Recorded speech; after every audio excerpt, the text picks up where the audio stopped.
Sir, ಜಮೀರನ್ನ ಕರೆಸಿ ಪ್ರಚಾರಕ್ಕೆ ಬೇಕೇ ಬೇಕು. ಸಿಎಂ ಸಿದ್ದರಾಮಯ್ಯಗೆ ಘೇರಾವ್ ಹಾಕಿದಂತಹ ಮುಸ್ಲಿಮರು. ನಿನ್ನೆ ತಡರಾತ್ರಿ ಸಿಎಂ ಭೇಟಿಯಾದಂತಹ Muslim leaders Bagalkote by election ಅಖಾಡದಲ್ಲಿ ಇದೀಗ ಬಿಗ್ ಟ್ವಿಸ್ಟ್ ಸಿಗ್ತಾ ಇದೆ. ಆಯ್ತಪ್ಪ, ಪ್ರಚಾರಕ್ಕೆ ಜಮೀರ್ನ ಕರೆಸ್ತೀವಿ ಅಂತ ಕೂಡ ಸಿಎಂ ಅವರು ಭರವಸೆಯನ್ನ ಕೊಟ್ಟಿದ್ದಾರಂತೆ. ಏಪ್ರಿಲ್ 4ರವರೆಗೆ ಜಮೀರ್ ಕೇರಳದಲ್ಲಿಯೇ ಇರ್ತಾರೆ. ಏಪ್ರಿಲ್ 5ಕ್ಕೆ ಸಚಿವರು ದಾವಣಗೆರೆಗೆ ಬರ್ತಾರೆ. 6-7ಕ್ಕೆ ಬಾಗಲಕೋಟೆಯಲ್ಲಿ ಆರಂಭ ಮಾಡುವಂಥದ್ದು ಪ್ರಚಾರವನ್ನ ಅನ್ನುವಂತಹ ಭರವಸೆಯನ್ನ ಸಿಎಂ ಸಿದ್ದರಾಮಯ್ಯ ಕೊಟ್ಟಿರುವಂಥದ್ದು.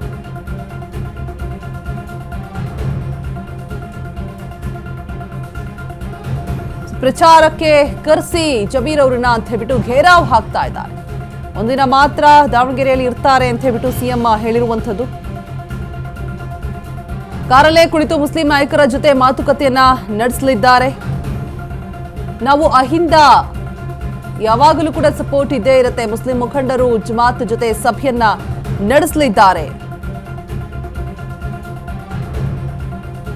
ನೋಡೋಣ, ಆಯ್ತು ನೋಡೋಣ ಅಂತ ಹೇಳ್ಬಿಟ್ಟು ಸಿಎಂ ಸಿದ್ದರಾಮಯ್ಯ ಒಂದು ದಿನ ಇರ್ತಾರೆ, ಅವತ್ತು ಪ್ರಚಾರಕ್ಕೆ ಬರ್ತಾರೆ ಅನ್ನುವಂತಹ ಮಾತನ್ನು ಕೂಡ ಹೇಳಿರುವಂಥದ್ದು. ಸಿಎಂ ಸಿದ್ದರಾಮಯ್ಯಗೆ ಘೇರಾವ್ ಹಾಕಿದ್ದಾರೆ ಮುಸ್ಲಿಮರು.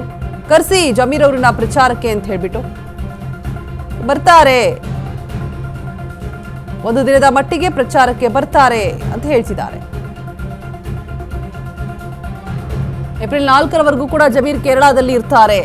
ಸೊ ಅಲ್ಲಿ ಬ್ಯುಸಿ ಆಗಿದ್ದಾರೆ. ಸೊ ಹಾಗಾಗಿ ಅವರ ಅಬ್ಸೆನ್ಸ್ ಎಲ್ಲ ಕಡೆ ಕೂಡ 1-2 ಕಡೆ ಕಾಣಿಸ್ಕೊಳ್ತು. ಸೊ ಅದನ್ನ ಏನೇನೋ ರಾಜಕೀಯವಾಗಿ ಬಿಂಬಿಸೋದಕ್ಕೆ ಪ್ರಯತ್ನ ಮಾಡಿದ್ರು. ಬಟ್ ಆ ಥರ ಎಲ್ಲ ಏನೂ ಇಲ್ಲ. ಪ್ರಚಾರಕ್ಕೆ ಬರ್ತಾರೆ ಅನ್ನುವಂತಹ ಭರವಸೆಯನ್ನ ಕೊಡ್ತಾ ಇದ್ದಾರೆ.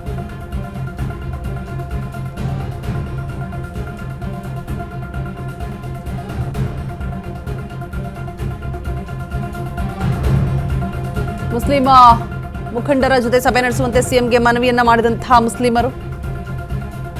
ಸೊ ನೋಡೋಣ, ಆಯ್ತು ನೋಡೋಣ ಅಂತ ಹೇಳ್ಬಿಟ್ಟು ಸಿಎಂ ಸಿದ್ದರಾಮಯ್ಯ ರಿಯಾಕ್ಟ್ ಮಾಡಿರುವಂಥದ್ದು. ಜಮೀರ್ ಕರೆಸಲೇಬೇಕು, ಪ್ರಚಾರಕ್ಕೆ ಬೇಕೇ ಬೇಕು ಅಂತ ಹೇಳ್ಬಿಟ್ಟು ಪಟ್ಟನ್ನ ಹಿಡಿದು ಕೂತಿದ್ದಾರೆ, ಘೇರಾವ್ ಹಾಕಿದ್ದಾರೆ.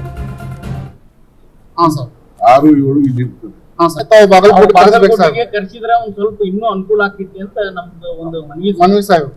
ಅವ್ರು ಬರಾವಲ್ರು. ಕೇರಳದಲ್ಲಿ ಇದ್ದಾರೆ ಅವರು.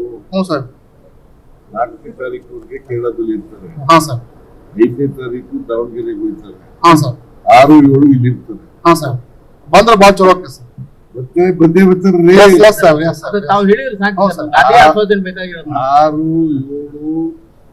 ದಿನ ಇರ್ತಾರೆ.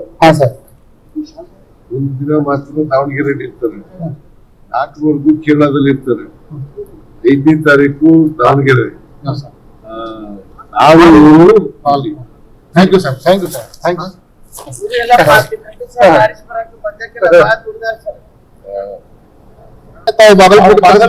ಕರ್ಸಿದ್ರೆ ಒಂದ್ ಸ್ವಲ್ಪ ಇನ್ನೂ ಅನುಕೂಲ ಆಗ್ತಿತ್ತು ಅಂತ ನಮ್ದು ಒಂದು ಮನವಿ ಸಾಹೇಬ್. ಅವ್ರು ಬರಾವಲ್ರು. ಕೇರಳದಲ್ಲಿ ಇದ್ದಾರೆ ಅವರು. 4ನೇ ತಾರೀಕು ಕೇರಳದಲ್ಲಿ. ನಾವೆಲ್ಲ ತಮ್ಮ ಹಿಂದಿನಿಂದ ಬಂದವ್ರು ನಿಮ್ ಹಿಂದೆ ಇದ್ದೀವಿ.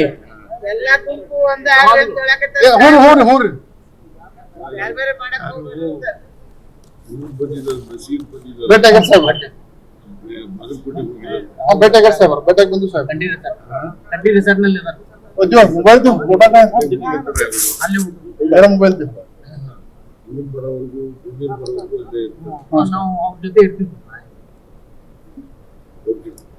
ಸರ್. ಅವ್ರ ಜೊತೆ ನಾಸಿರ್ ಸ್ವಾಮಿ ಚರ್ಚೆ ಮಾಡಿ ಕುಂತಿದ್ದು ಸರ್. ಭೇಟಿ ಹಾಕಿಸಿ ಮಾತಾಡಿದ್ರು ಸರ್. ಈಗ ಭೇಟಿ ಆಗಿದ್ದು. ಹ್ಞೂ ಸರ್, ಭೇಟಿಯಾಗಿ ಬಂದಿವಿ ಸರ್. ಭೇಟಿಯಾಗಿ ಬಂದಿವಿ ಸಾಹೇಬ್ರ. ಪ್ರಾಬ್ಲಮ್ ಇಲ್ಲ ಸರ್, ಬಾಗಲಕೋಟೆದು ಏನು ಸಮಸ್ಯೆ ಇಲ್ಲ. ಎಲ್ಲ ಮೈನಾರಿಟಿ ಜೊತೆ ಸಾಹೇಬ್ರ ತಾವೊಂದು ಮೀಟಿಂಗ್ ಮಾಡ್ಬೇಕು ಸಾಹೇಬ್. ಊಟ ಆಗ್ತಿದೆ ನಮಗೆ ಕಾಂಗ್ರೆಸ್ ಪಾರ್ಟಿಗೆ. ಜಾಸ್ತಿ ಮಾಡಬೇಕು. ಮಾಡ್ತೀವಿ ಸಾಹೇಬ್ರ. 99 ಆಗಿತ್ತು, ಈ ಸಲ 100 ಟಾರ್ಗೆಟ್ ರೀಚ್ ಮಾಡ್ತೀವಿ. ಹಾ ಸರ್, ತಾವ್ ಒಂದ್ ಮೀಟಿಂಗ್ ಮಾಡ್ಬೇಕು ಸಾಹೇಬ್. ಹೇಳ್ತೀವಿ ಸಾಹೇಬ್ರ. ಮೈನಾರಿಟಿ ಲೀಡರ್ಸ್ ಜೊತೆ, ಜಮಾತ್ ಚೇರ್ಮನ್ ಜೊತೆ, ಉಲ್ಮಾ ಜೊತೆ ಒಂದ್ ಮೀಟಿಂಗ್ ಆಗ್ತದೆ ಸಾಹೇಬ್. ನೀವು ಜಾರಕಿಹೊಳಿ ಸಾಹೇಬ್ರ, ತಿಮ್ಮಾಪುರ ಸಾಹೇಬ್ರ. ಸೊ ಯಾಕಾಗಿ ಜಮೀರ್ ಅವರು ಪ್ರಚಾರಕ್ಕೆ ಬರ್ತಾ ಇಲ್ಲ? ಹಿಂದೆ ಕೂಡ ಬಂಡಾಯ ಶಮನವನ್ನ ಮಾಡ್ಕೊಳ್ಳುವಂತಹ ಸಂದರ್ಭದಲ್ಲೂ ಕೂಡ ಬಂದಿರಲಿಲ್ಲ. ಸೊ ಈಗಲೂ ಕೂಡ ಪ್ರಚಾರ ಕರ್ಸಿ ಅಂತ ಬಿಟ್ಟು ಮುಸ್ಲಿಮರು ಪಟ್ಟನ್ನ ಹಿಡಿದು ಕೂತಿದ್ದಾರೆ. ಸೊ ಕೇರಳದಲ್ಲಿ ಬ್ಯುಸಿ ಇರೋ ಒಂದು ರೀಸನ್ ಇಂದಾಗಿ ಸೊ ಇಲ್ಲಿ ಒಂದಷ್ಟು ಕಡೆ ಅವರ ಆಬ್ಸೆನ್ಸ್ ಕಾಣಿಸ್ಕೊಳ್ತಾ ಇದೆ. ಬಟ್ ಮುಂದಿನ ದಿನಗಳಲ್ಲಿ ಬರ್ತಾರೆ ಪ್ರಚಾರಕ್ಕೆ ಅನ್ನುವಂತಹ ಭರವಸೆಯನ್ನ ಸಿಎಂ ಸಿದ್ದರಾಮಯ್ಯ ಅವರು ಒಂದು ದಿನದ ಮಟ್ಟಿಗೆ ಕರೆಸ್ತೀವಿ, ದಾವಣಗೆರೆಗೆ ಬರ್ತಾರೆ, ಪ್ರಚಾರ ಕಾರ್ಯದಲ್ಲಿ ಭಾಗಿಯಾಗ್ತಾರೆ ಅನ್ನುವಂಥದ್ದನ್ನ ಸಿಎಂ ಅವರು ಕೂಡ ಭರವಸೆಯನ್ನ ಕೊಟ್ಟಿದ್ದಾರೆ. ಏಪ್ರಿಲ್ 4ರವರೆಗೆ ಕೇರಳದಲ್ಲಿ ಇರ್ತಾರೆ ಅನ್ನುವಂಥದ್ದು ಕೂಡ ಸ್ಪಷ್ಟವಾಗಿದೆ. ಬರೀ 15 ದಿನಗಳಲ್ಲಿ ಸಕ್ಕರೆ ಕಾಯಿಲೆನ ಕಂಟ್ರೋಲ್ ತರಲಿಕ್ಕೆ ದಿವ್ಯಾಮೃತದಂತೆ ಕೆಲಸ ಮಾಡುತ್ತೆ ಮೆಹಾಟೋನ್. ಕಹಿ ಇಲ್ಲ, ಒಗರಿಲ್ಲ ಅಥವಾ ಇದರಲ್ಲಿ ರುಚಿ ಇಲ್ದಿರತಕ್ಕಂಥದ್ದಿಲ್ಲ. ಇದರಲ್ಲಿರ್ತಕ್ಕಂತಹ ಆಯುರ್ವೇದಿಕ್ ಅಂಶಗಳು ಸಹಿತ ಪ್ರಧಾನವಾಗಿರ್ತಕ್ಕಂಥದ್ದು ಅರಿಶಿನ, ಬೆಟ್ಟದ ನೆಲ್ಲಿಕಾಯಿ. ಅಂತಹ ಅದ್ಭುತವಾದಂತಹ ಗುಣ ಮೆಹಾಟೋನ್ ಅಂತಕ್ಕಂಥದ್ದು. ಹೊಟ್ಟೆ ನೋವು, ಗ್ಯಾಸ್ ಟ್ರಬಲ್, ಆಸಿಡಿಟಿಗೆ ಚಿಂತೆ ಬೇಡ. 1 ಚಮಚ ಅಮೃತ ಬಿಂದು ಔಷಧಿ ನಿರಾಳತೆಯ ಅನುಭವ ನೀಡುತ್ತದೆ. ಅಮೃತ ಬಿಂದು, ಕೋಟ್ಯಾಂತರ ಜನರ ನೆಚ್ಚಿನ ಆಯುರ್ವೇದ ಪರಿಹಾರ.